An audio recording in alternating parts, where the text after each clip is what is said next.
বিসমিল্লাহ আলহামদুলিল্লাহ ওসসালাতু ওয়াসসালামু আলা রাসূলিল্লাহ। প্রশ্ন করেছেন সম্মানিত শেখ, আসসালামু আলাইকুম রহমতুল্লাহ। ওয়ালাইকুম সালাম রহমতুল্লাহ বারকাতুহু। শেখ, আমার এক আত্মীয়ের ছেলে বেদাতি মাদ্রাসায় পড়াশোনা করে। তাদের আর্থিক সচ্ছলতা নেই বললেই চলে। তার আব্বা নামাজ পড়েন না, আল্লাহ হেদায়েত করুক, এবং সাথে নাকি চোখেও দেখেন না। দুনিয়ার আযাব এটি।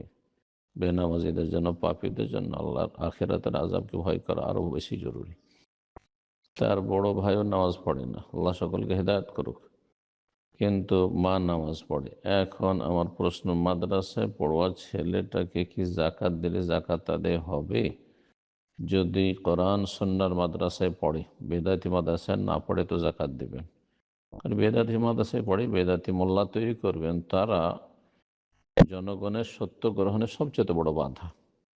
কোরআন সুন্নাহর দাওয়াতে সবচেয়ে বড় বাধা এবং শত্রু হচ্ছে এই বেদাতি সুফি যতগুলি রয়েছে।